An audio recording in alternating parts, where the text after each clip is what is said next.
for entertainment purposes only, just like Miss Cleo. It's a true story.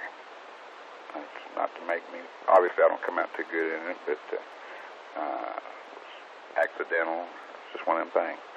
It all started, about 7 years ago or so, when I moved into this house. You know, in the springtime, all these blue jays, these birds build these nests, and, the little birds start growing a little bit, and they start trying to fly, and they fall out of the nest. This was happening quite regularly around here. Got lots and lots of trees. Found out now I'm living on an acorn farm, but didn't realize it till now. But these birds fall out, and my dogs would go there and grab these birds and come running around showing them off really proud. And, it'd be disgusting, of course.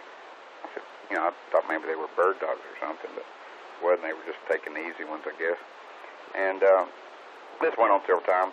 And I put in a doggy door in the house. Well, it's not for the dogs, it's for me, so I don't have to get up and let them out or anything. I realize I got those pet doorbells now, but that's before they invented those, reset.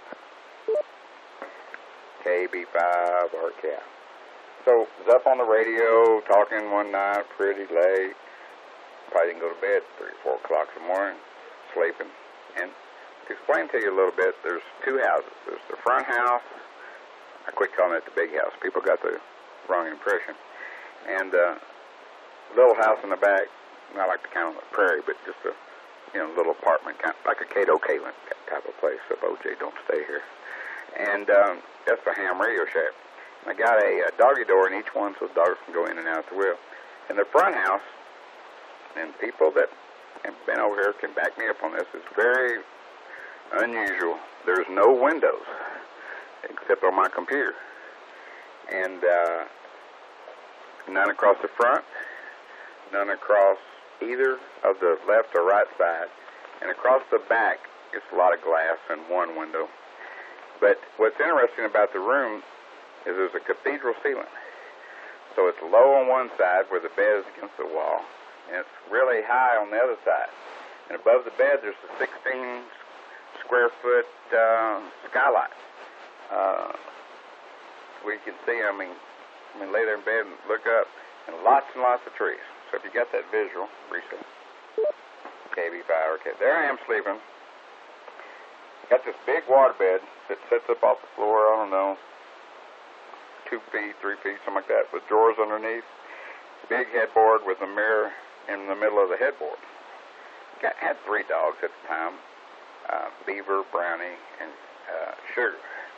Brownie is black and brown, mainly brown with some black, and she was a puppy, pretty much. Beaver was was her mom. They run around the yard and do whatever they want. I'm sleeping, and I hear this dog jump. I hear the dog running, jump up on the bed, and I hear this. And I'm thinking that she's got one of them birds, and so I kind of woke up, kind of dreary, hollered, "Get that bird out of here!" And I looked up, and she had a full-grown squirrel, but I didn't see it because it was the same color as her skin, or not her skin, but her fur. It kind of blended in. She dropped that squirrel. And that squirrel made a run for it, and the only place it really had to go was the window. Well, it thought it was a window. It's commonly known as a mirror on the headboard. Reset. KB5RKI. All I saw was a squirrel coming right at me, and I jumped up. And that squirrel hit that mirror, bounced off of it, and right when I jumped up to get up, it went under the covers. Well, knowing my dogs the way I do and everything, I knew a couple of things right away. Number one, Brownie probably had the squirrel and ran into the house really quick before the other dogs found out. The other two probably scared the squirrel and got him to running, and she happened to be around somewhere and got an accidental easy catch while the squirrel wasn't paying attention, thinking because they've outrun these dogs a million times. And man, she had that. She couldn't wait to show it off. She come running in the house and through that doggy door, jumped on the bed, then I hollered at her and scared her. She dropped the squirrel. Now it's under the cover. So I'm screaming and hollering, thinking it's going to tear up the water bed and all this kind of stuff. And, of course, that brought the other 2 dogs. Here they come. You hear the doggy door open. Here they come. Yeah. Oh, yeah. like a train of dogs coming. Here they come. You could hear them coming down the tracks. They come sliding around there. So trying to get the squirrel from out under the cover. I pulled it back. The squirrel jumped up on the headboard of the bed. Reset. And it's up on the headboard. Now put yourself in the squirrel's. They don't wear shoes. Put yourself in the squirrel's position. He's up on this headboard.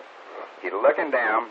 He can see these dogs barking and jumping and all up over the headboard and hitting on it.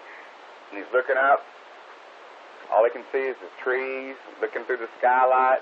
And there's this big ceiling fan with the long pole right next to it. The squirrel's thinking, man, I'm probably not going to make it, but what are my choices? That squirrel, for all he's worth, makes the dive of his life, and he jumps. And you have to appreciate this because the ceiling is going up, and the more he goes, the higher the ceiling gets. And he got up there by the skylight, boom, hit the pole on the ceiling fan. Looked like a fireman sliding down the pole. Come down the pole, hit his tail on the motor, fell back on his back. The ceiling fan slams that squirrel against the wall. It's like 13 feet up there, and he falls all the way to the floor. You have to visualize these dogs looking up on the headboard, watching the squirrel jump, watch him hit the pole, and you can see the head, watch him, then he hits the ground, they're looking, then he starts like a drunk walking off. I couldn't believe he was still alive. Reset. KB5RKI. Couldn't believe that squirrel was still alive. And he ran, who knows, about that time. Doorbell. Who is that? I go to the door. This is the urban police. May I help you? Yeah, we're here about the domestic disturbance. I think you got the wrong house. Try to shut the door. He goes, no, sir. We're here about the domestic disturbance. I said, I didn't call it. He goes, no, we're here about the domestic disturbance. We're coming in. He comes in. He goes, who all's here with you? Nobody. He says, well, listen, don't start lying now. We heard you hollering and talking to somebody, some kind of dispute going on here, and then you come out and shut the door and it quit. Who's in there? I said, just some squirrel. Is that their nickname? No. They start knocking on the door. You're okay in there? And no answer. So what's going on here? I mean, we need to, get this sorted out. And so I told them, same story again. I need a supervisor out here. Called for a supervisor. KB5RKI. So the supervisor shows up, takes me on the front porch, and by the way, they handcuff me like in the front for their protection. You know how that goes. And so he gets me on the porch and goes, so what's going on here? I said, man, I don't understand. The police show up out here, said they had a domestic disturbance. There ain't no domestic disturbance here. I didn't call anybody. I think they got the wrong house. I'm not sure what's going on. I said, so you wasn't hollering and everything in that room and come out of there and shut the door? Like, well, yeah. What's that all about? Like I tried to tell the officer, it was just like a squirrel was in the bed. You had a squirrel in the bed with you?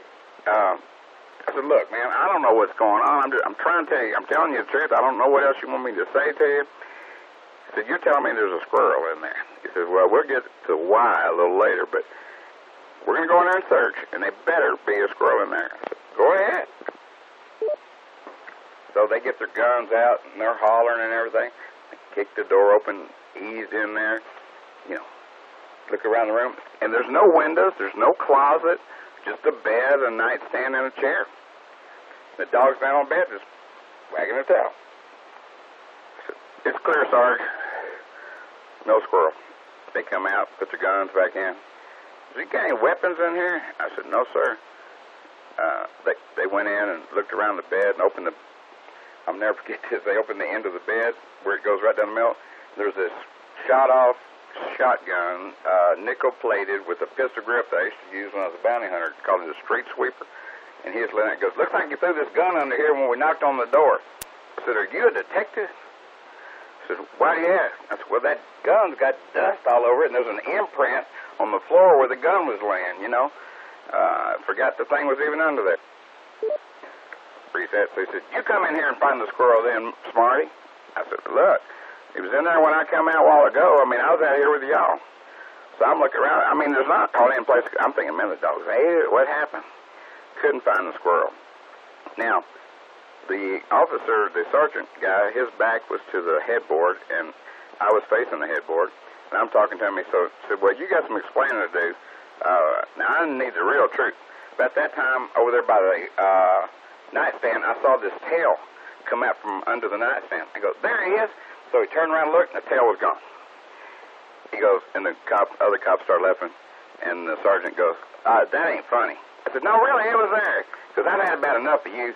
I need the truth out of you. And so I went over there and got the nightstand, and I raised it up. There wasn't no squirrel. And I'm thinking, what is going on? So now my back is to the headboard, and he's facing me. We're talking, and then he pretty much does the same thing I did. He goes, there it is. I looked around, and it was gone. And the other cops are going, good one, Sarge. He said, no, really. He says, I've seen it. We go over there and look. He's not there. Then we pulled it on down a little further and laid it all the way. And that squirrel was attached to the bottom of that drawer. I mean, he had locked in big time. And that tail was coming out periodically. It says, call animal control. So they called for animal control. Now, as you can probably figure out by now, what really happened was when I was doing all that hollering and them dogs were jumping on that headboard and hitting it against the wall, and I just kind of moved in. The neighbors didn't know what was going on. They called the police, and there's 2 cop cars, and now a sergeant, 45 minutes an hour, now animal control. What in the heck is going on over there? KB5RKI. So the dog catcher, I guess, showed up, or the squirrel catcher, whatever you want to call him, and he talked to the sergeant. He goes, what you got, Sergeant? Got one suspect, black and brown, no weapons, a little under, a couple of feet. Well, actually, he has 4. And last seen in the nightstand area of the room. Don't know any history other than that. That's all we got. He goes, I'm going in. He gets his net and his little mask and all that. And he goes in there, and he put that net on that squirrel and scooped him up and come bring him out and threw him in the paddy wagon. And the sergeant told the other officer, said, well, y'all can clear. He says, I got it here. He says, no report. And they left. Squirrel catcher left. Just me and the sergeant. The sergeant said, man, I really apologize. He says, I'm sorry I didn't believe you. It seems like you were telling the truth the whole time. He says, I've heard some weird stuff, with gerbils and all that. But he says, this squirrel thing is kind of weird, He says, you mind telling me what you're doing in there with that squirrel? And I said, honestly, what you ought to do is ask that squirrel what he's doing in bed with a nut. Because, obviously that's what you're dealing with here, right? I know that's what you were thinking. He goes, no, that's, whatever you, okay, maybe I don't want to know. He has to leave. Now, that's all pretty wild. And I'm sitting there pretty selfish, I think, honestly. Looking at it from my point of view, how it affected me and all that. But there's a better story here. KB5RKI. And to be fair, I'd like to point out maybe what the squirrel's side of the story may be. To be fair and balanced, like Dan Rather and Fox News or whatever.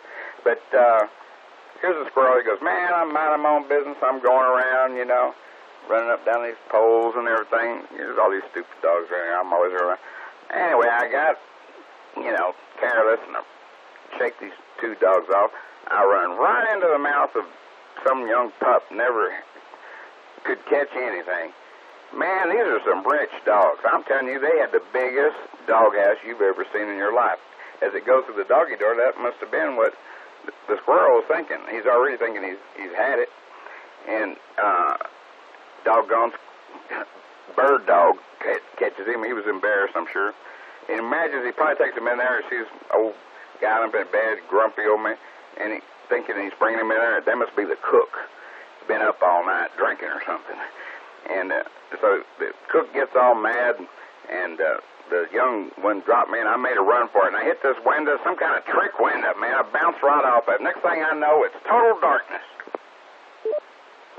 And I don't know what undercover is, but I thought it was over. I thought I was done. Next thing I know, I see a little break in the light there, and I run back out. Okay, I ain't falling for that window thing anymore. Ain't dogs over there. So I really didn't have any choice. I jumped up, climbed up on top of that headboard, and he's looking down at 3 dogs. He's looking at the crazy cook, and there's no windows, nowhere to go. His odds are against him. Looks out, sees them trees, and this man, got to be thinking like a wild, the Roadrunner cartoon or something, with the wolf falling down, and Had to be visualizing that. So he thinks about it, he makes a decision. I'm going to jump. Just like Evel Knievel, just because you run into a few problems, you don't cancel your jump. I mean, especially when it's life-threatening. So he goes and makes a jump. Jumps as hard as he can. He's going, and the higher up he goes, oh, now they got some kind of trick ceiling or something. The ceiling keeps getting higher and higher. Next thing you know, boom, hits that pole and the stars, and he's sliding down. Goes, oh, my God. Then he hits the fan, throws him against the wall. Imagine, he probably thought it was in some kind of fancy blender I had or something, Hits the wall, and I'm not talking about Pink Floyd. Next thing you know, he's on the ground. He goes, I can't believe I'm not dead. And then he runs, and they ain't nowhere to go, gets underneath the nightstand, and then the doorbell rings. KB5RKI. The dogs are barking. I mean, it's craziness. He hides over there, and I go out, shut the door. He goes, oh, man, where are the police when you need them? The police are never around when you need them, he's thinking. So finally, oh, it's the police. Thank God I've been saved. So he comes in, and he says, listen to him lie, telling that, next thing you know, he's trying to give a signal, puts the tail out there. Oh, he saw me. He puts it back in, and finally the cop sees him. He thinks he's going to be saved. Then what happens? As usual, as you would expect in the world of unfairness in the animal kingdom, the squirrel is taken to jail. KB5RKI.